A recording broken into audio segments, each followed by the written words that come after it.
एक इंसान अगर दिखावे के लिए नमाज पढ़ता है, दिखावे के लिए रोजा रखता है, दिखावे के लिए हज करता है, दिखावे के लिए दान खैरात करता है, कोई भी काम वो दिखावे के लिए करता है, उसकी वो नेकी अल्लाह ताला क्या बर्बाद कर दी जाए।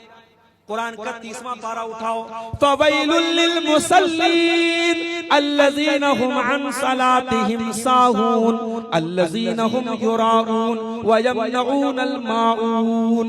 बर्बादी है, वैल है, जहन्नम है नमाज पढ़ने वालों के लिए जो नमाज तो पढ़ते हैं मगर अल्लाह ताला के लिए नहीं पढ़ते, किसी को दिखाने के लिए पढ़ते हैं, किसी को शो करने के लिए पढ़ते हैं। नमाज इसलिए पढ़ते हैं ताकि गांव वालों की नजर में नेक बन जाएं, मोहल्ले वालों की नजर में नेक बन जाएं। फवैलुल लिल मुसल्लीन अल्लज़ीना हुम अन सलातिहिम साहून, जो अपनी नमाज से गाफिल हैं, अल्लज़ीना हुम युराऊन, जो दिखावे के लिए नमाज पढ़ते हैं। चंदा देते हैं आप, स्टेज पर नाम बोला जाता है, कोई हर्ष की बात नहीं है, बोला जा सकता है, लेकिन आपके दिल में क्या चल रहा है?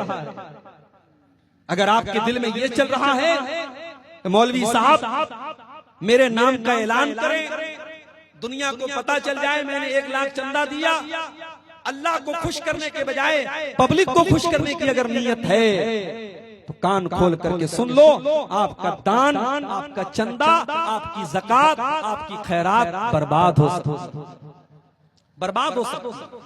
या अय्युहल्लज़ीना आमनू ला तुबतिलू सदकातिकुम बिल मन्नि वल अज़ा कल्लज़ी युनफ़िक़ु मालहू रिआअन नास। ऐ ईमान वालो, जब सदका किया करो, जब दान दिया करो तो एहसान मत जता के दिया करो, तकलीफ दे करके मत दिया करो।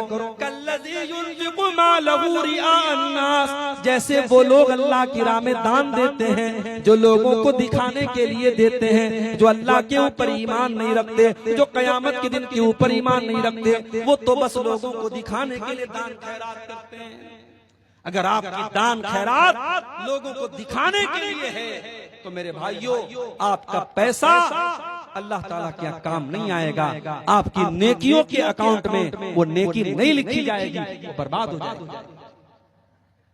और आगे अल्लाह के नबी फरमाते हैं सल्लल्लाहु अलैहि वसल्लम, कयामत के दिन सबसे पहले 3 लोगों का फैसला किया जाएगा। इन्ना अव्वलन नास युक़ज़ा यौमल क़ियामा, कयामत के दिन सबसे पहले 3 लोगों का फैसला किया जाएगा। सबसे पहला इंसान जो दुनिया में अल्लाह की राह में शहीद हुआ था, जो जंग के मैदान में लड़ रहा था, जंग के मैदान में लड़ते लड़ते शहीद हुआ था, उसको अल्लाह ताला बुलाएगा, उससे अल्लाह पूछेगा मैंने तुझको ताकतवर बनाया, मैंने तुझको बॉडी बिल्डर बनाया, मैंने तुझको लड़ने का हुनर सिखाया, तूने क्या किया? देखो, बॉडी इंसान के शरीर का मजबूत होना ये भी बहुत बड़ी नेमत है। ये जो हमारे नौजवान गुटखा खाते हैं, सिगरेट पीते हैं, बीड़ी पीते हैं, तो ये तो ऐसे ही अपने ऊपर जुल्म कर रहे हैं, अपनी बॉडी को कमजोर कर रहे हैं।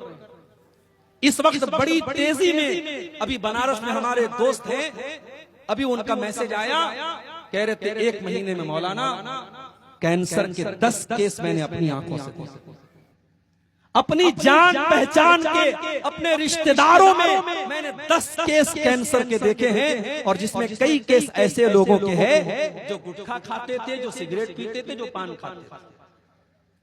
मेरे नौजवान साथियों, अपने शरीर के ऊपर जुल्म मत करो, अपने जिस्म के ऊपर जुल्म मत करो। ये सिगरेट, ये बीड़ी, ये गुटखा, ये नशा तुम्हारी आखिरत भी बर्बाद कर रहा है, और अल्लाह की कसम तुम्हारी दुनिया को भी बर्बाद कर रहा है। इस नशे के जरिए आप अपने शरीर को बर्बाद। गौर कीजिए, अल्लाह की राह में शहीद हुआ था, अल्लाह कयामत के दिन बुलाएगा, अल्लाह पूछेगा मैंने तुझे बॉडी बिल्डर बनाया था, तुझे ताकतवर बनाया था, तूने बॉडी का क्या किया, तूने शरीर का क्या किया? बंदा कहेगा अल्लाह कातल तूफी का, मैं तेरे रास्ते में लड़ता रहा, जंग करता रहा, जिहाद करता रहा, हत्तस खुशी तो यहाँ तक कि मैं शहीद कर दिया गया। आए अल्लाह में तेरी राह में शहीद कर दिया गया। अल्लाह फरमाएगा तू झूठ बोल रहा है, तू इसलिए लड़ रहा था ताकि दुनिया वाले ये कहें कि बड़ा बहादुर आदमी है, बड़ा वीर आदमी है, बड़ा जबरदस्त आदमी है, तू दुनिया को दिखाने के लिए लड़ रहा था। उसके बाद अल्लाह के नबी फरमाते हैं उसको चेहरे केवल घसीट करके जहन्नम में डाल दिया जाए।